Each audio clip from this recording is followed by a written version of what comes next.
Hello students. Today we're going to talk about managing in a global environment.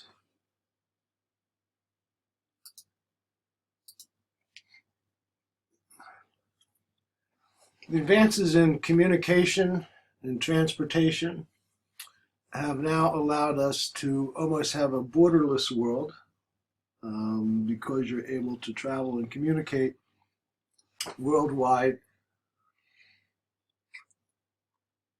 fairly simply and easily. Jet airplanes, satellites, communication systems enable us to do this. So in this process, a lot of the trade barriers have fallen. Consumer tastes have changed because they've had the opportunity to try different products. So you can see that more and more countries are trading around the world, both buying and selling. So the global mindset, ability to appreciate and influence groups and organizations and systems, understand different social, cultural, political institutions, and the ability to engage people in other cultures. So the author says that there's a three-dimension global mindset: knowledge, physiological, psychological, and a social dimension. So the landscape has changed in the world. China now manufactures more things than the United States manufactures. It's also a growing consumer market. But China makes it very difficult for non-Chinese companies to do business in China. They want to save their consumer base. India now is a service giant, growing in software design and engineering. Brazil is also gaining the attention of American managers because of the population and the education base. So multinational corporations exist in a number of countries.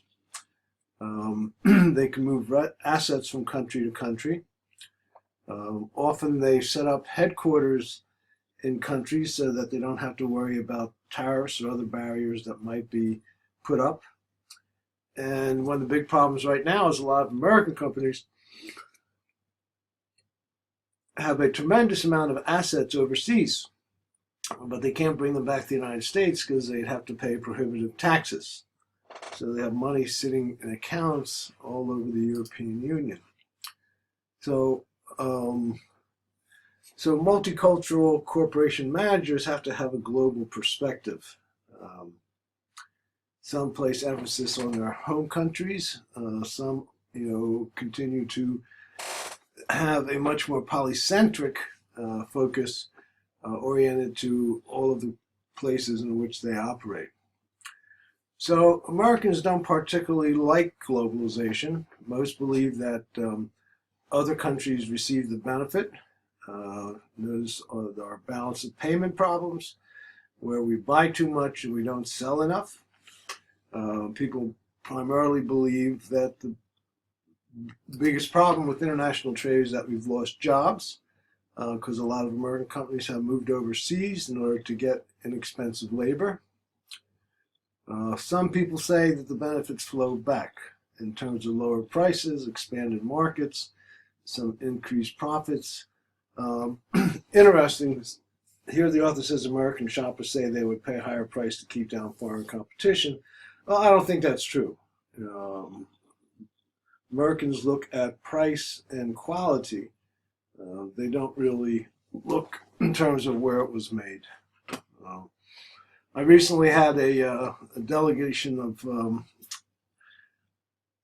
Chinese officials, and I took them to a mall, and they wanted to buy stuff for their families at home. And they went from one store to another, to another, to another, and they didn't buy anything. And finally I said, what's the problem? And they said that the problem is that all of the items that they looked at were all made in China. And they wanted to get something that was made in the United States.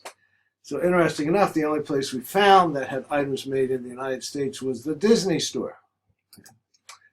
So One of the things that companies are now looking at is the bottom of the pyramid, the BOP, because there's estimated to be 4 billion people at the lowest level of the economic pyramid, which means that's a tremendous possibility in terms of consumers. Right? So you can make profits by selling to the world's poor. Exporting, transferring products for sale to foreign countries. Outsourcing. This is one of those marketing terms to keep people from getting excited. Probably negatively called offshoring or sending work overseas. This is taking work activities and having them done in countries with cheaper labor, such as all of the computer helplines that are all based in India. Okay.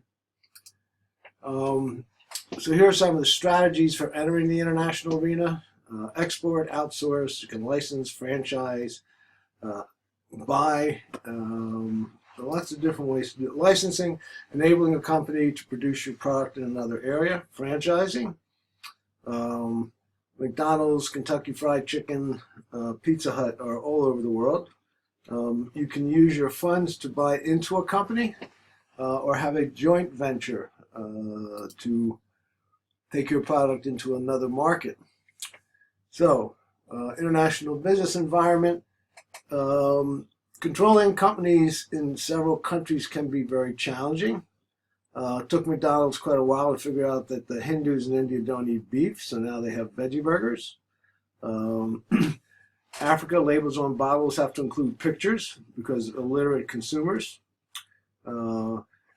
Chevy couldn't figure out why one of their cars wouldn't sell in South America, and the name of the car was the Chevy Nova. Well, Nova in Spanish means no go. So who would buy a car named No Go? Okay. Key factors in the international environment, quite a few. And now we have terrorism, political instability.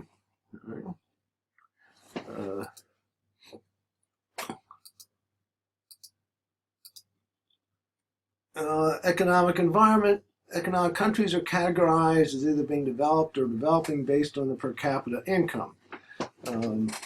So this affects government policies, market size, financial markets, infrastructure. Switzerland is always up there. Virtually impossible to become a citizen of Switzerland. Economic interdependence. The recent economic crisis has highlighted how interconnected the economies are around the world. So we sold bad mortgages, bad paper, to Greece, Iceland, Ireland, Portugal, Spain, and consequently their financial markets went south and they practically went bankrupt because all of these bad mortgages that we sold to them were worthless. Legal political environment. Okay. Political risk defined as lost assets, earning power, etc. Of course, after Castro took over in Cuba, he nationalized everything. Millions and millions of dollars worth of American companies, equipment, etc. Some of the South American countries, depending on the changes in government, have nationalized American companies, equipment, factories, oil refineries, etc. So also, if the country's unstable, riots, revolutions, civil disorders, it's going to be hard to conduct business. Social cultural environment. Our values and culture are not universal. Sometimes don't translate internationally, such as the Asian tradition of gift giving. We might interpret that in different ways, but gift giving is a very strong tradition in Asia. Right?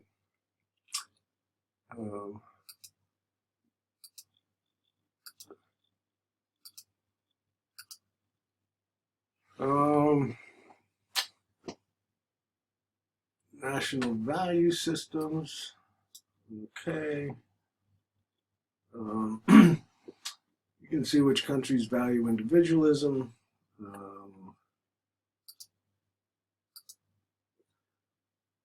Dimensions, assertiveness, future orientation, gender, performance, human orientation.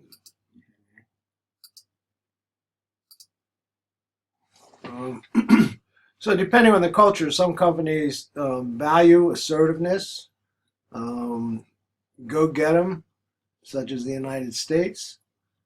Some countries are more towards community, less assertive.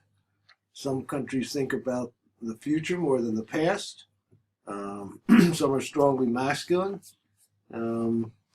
So all these differences are something that you need to know when you do international business. All right. High context, low context. What does in terms of ability to take risks. So international trade allowances. The GATT, which was signed in 1947, was a way to try and stop tariff wars and international business wars, where one country would put huge tariffs on a product to protect a competitive product made in its country.